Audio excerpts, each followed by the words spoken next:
All right, the coach is here, ready to talk about the big win Saturday night and a big one coming up in San Diego this coming Saturday. The Bulldogs 3-0 atop the West Division of the Mountain West. Coach, when the season started, you said your goal was to win a conference championship and go to a bowl game. To be halfway through the season and sit first place in your division, how good does that feel? Well, it's nice to be where we are right now, but there's a lot of football left, and our focus is really 1 week at a time. And huge game this week going to San Diego State. They're a great football team, and happy with the way our kids played the other night. But there's a new challenge each and every week. I mean, going into the year, looking at the results that these same players had before, could you have possibly expected to play 10 out of your 12 quarters at home without giving up a point? I mean, 10 out of 12 quarters, and 14 of those 21 points you've given up in the stadium happened in like a 1-minute flurry of the Nevada game. That's pretty lockdown defense you guys are playing here. Yeah, our defense is playing well. Coach Steinhauer and the defensive staff doing a good job of implementing game plans, and then the players playing really fast. It's something we've worked on as far as our standard of running to the ball and tackling, and we practice hard every day with it, and then they've been able to carry it over to the game. So it's all about preparation, the standard that we set for ourselves and how we work, and but they did a real nice job this last week. That was a tough offense to stop or to slow down, and thought there was a good plan in place, and the kids really played hard. And you shared with us after the game that it was an elbow injury to Ronnie Rivers. Have you learned anything else about that situation, and when will you know whether he can play for you Saturday? No, he's got a test this morning. He's feeling a lot better, so I'm sure it's just a sprained elbow, and I think he'll be fine. It's didn't really need him to come back at that point, and so he'll have MRI today, and see if there's anything there, but he's feeling a lot better.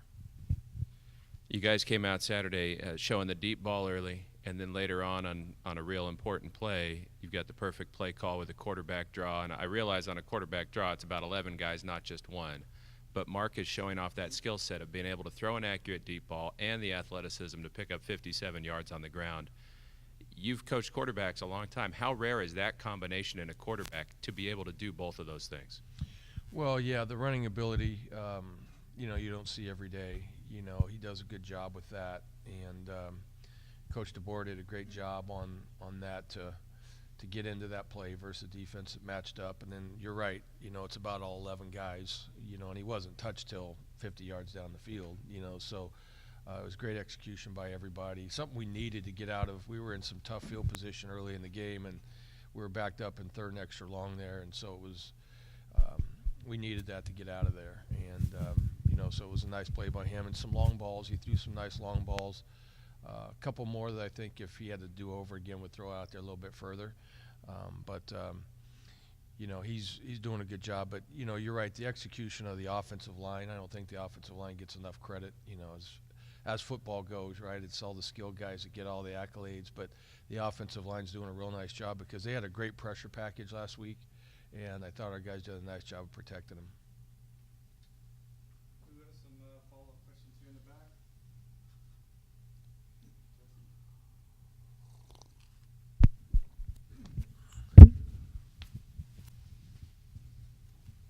I think I could hear him from there. Okay. Hey, Coach. So with one of your changes going into the season was Juju Hughes going from corner to safety. What are some of the characteristics that we've seen with him, that you've seen with him, to see that he's actually going to be successful, and he's been successful this season? Yeah, we were pretty deep at corner, and he was a logical guy to go inside there with his instincts about football and how he plays, and he's really taken that position really, really well.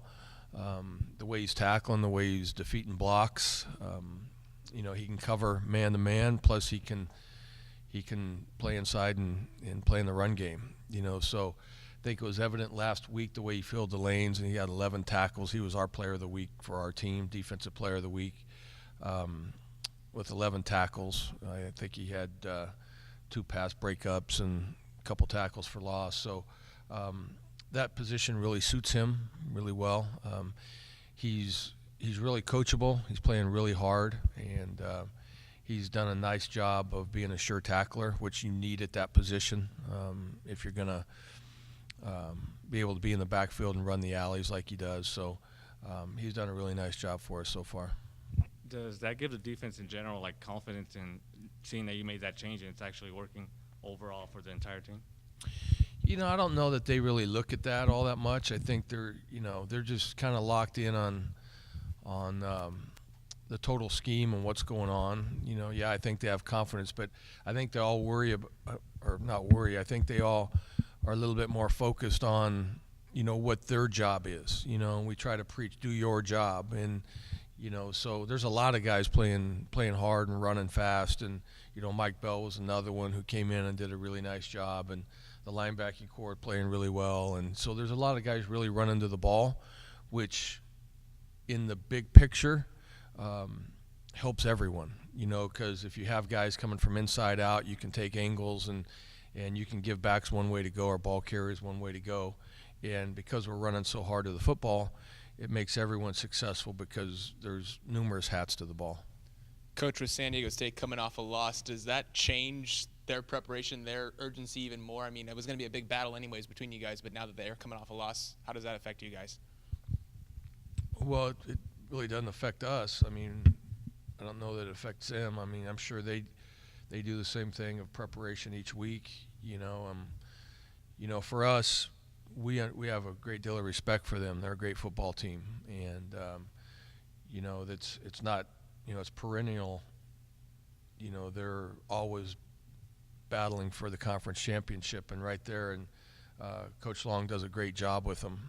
And offensively, they're very physical with Penny at running back. I mean, they're, you know, physical. He's a big-time player. They got a lot of weapons. They're very good on the offensive line.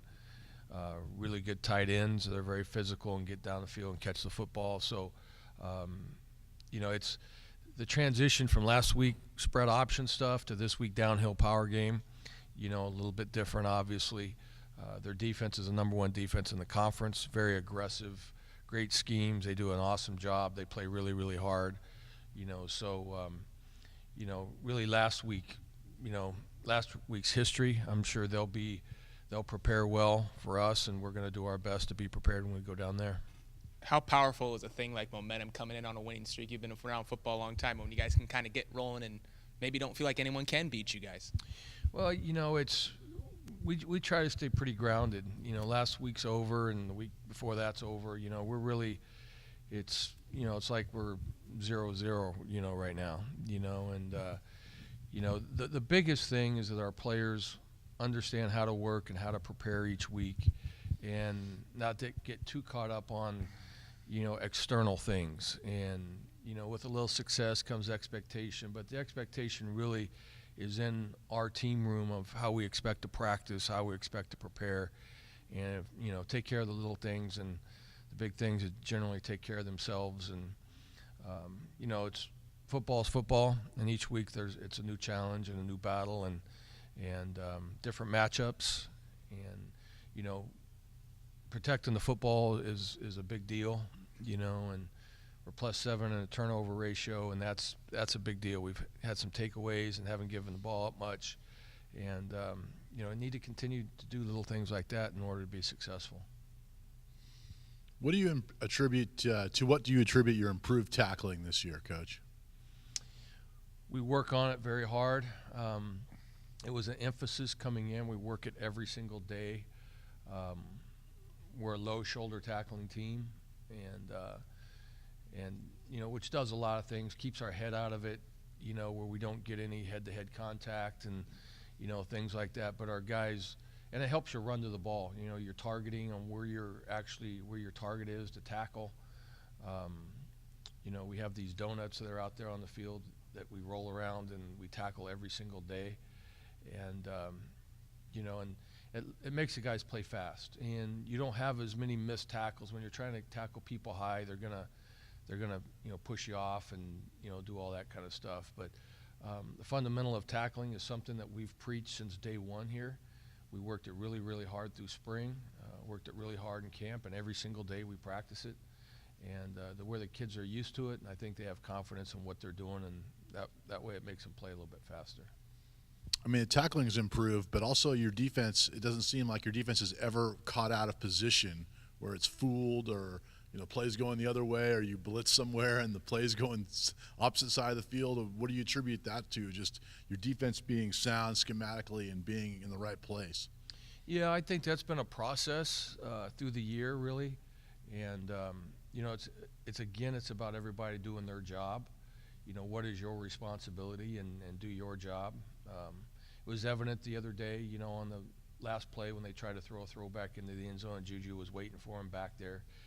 Didn't get overly aggressive, and that was huge last week. Going into that game was do your job, because that's how the option can beat you. Is you get out of place, just take care of the dive back, take care of the pitch back, take care of the quarterback, cover the receivers. All that stuff is assignment football is really what it is, and then the discipline to do that. And this week is going to be a battle. It's going to be a physical game. We're going to have to play really physical because they will run downhill at you a lot, but they do a good job of play action pass as well. So it's going to be the same thing. Do your job and play hard. Trust your teammate. Do you have a kind of interchangeable secondary? I mean, on Saturday we saw Mike Bell, Tank Kelly getting more reps. I mean, they're physical players. Was that obviously on purpose? You want physical tacklers against an option team. Maybe something similar this week, although their offense is different. Or maybe you face a big passing team and you've got other guys that are maybe a little better equipped against the passing game. Yeah, we do. We switch guys in and out depending on who we're playing and how the matchups are. I think that's football. Situational football and what matchups are important. Mike Bell has done a really good job. He's done a nice job on playing against the pass, against the run. He's a big physical guy. So we've moved some guys around, quite a bit. And every week we evaluate our personnel, see what the best matchups are, and, then plug them in. And, the defensive staff does a really nice job of implementing the plan and get them to understand what they're doing, and then, so they can play fast. And so, each week there may be a little different combination in there depending on what we're seeing. When you switch guys, we talked about Juju earlier and Mike Bell that came in as corners, and now they're safeties. They switch positions and they have this success. Does that resonate in the locker room to the guys? Like, oh, maybe these coaches know what they're talking about if it's time for me to switch positions? Or I don't know. I don't know anything about that. All I know is we try to get our guys. We feel like we have some good players that maybe fit other positions on what our defensive scheme is. Maybe before the defensive scheme was different, and that put them in that position. But all we can do is look at what our schemes are and the guys that are best suited to execute our schemes, and and then put them in a position to hopefully be successful.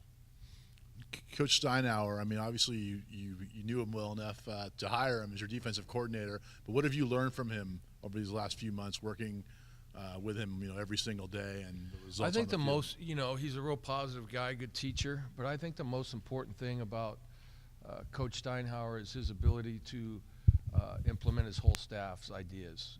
Coming from the CFL and coming down here, there's a transition for sure.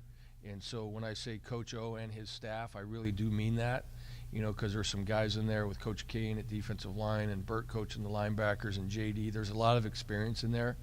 And so, I think the biggest plus for Orlando is that he's willing to listen and they're willing to work together.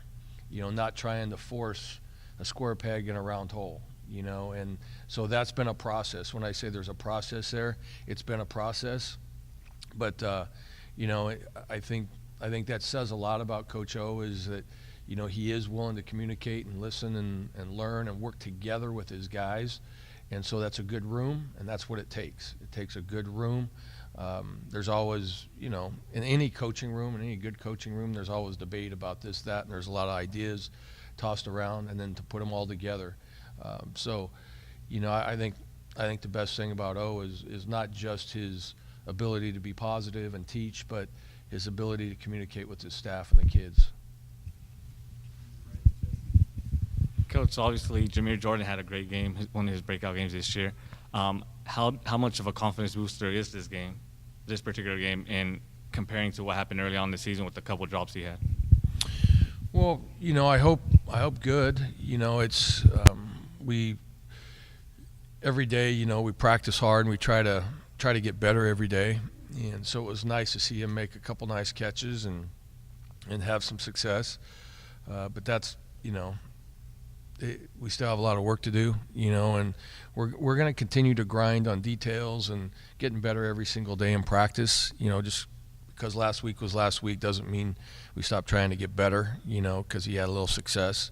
Because there's still a lot of things we can do better. At every position, there's always something to learn from. And it's nice to see him have some success. Anyone who has success, it's great to see him do that, because they all work hard.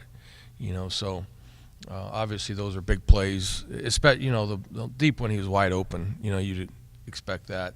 But the one that he caught in the end zone was a tough catch. So it was nice to see him come down with that. Anybody else? Yeah, what are you telling your guys about handling success?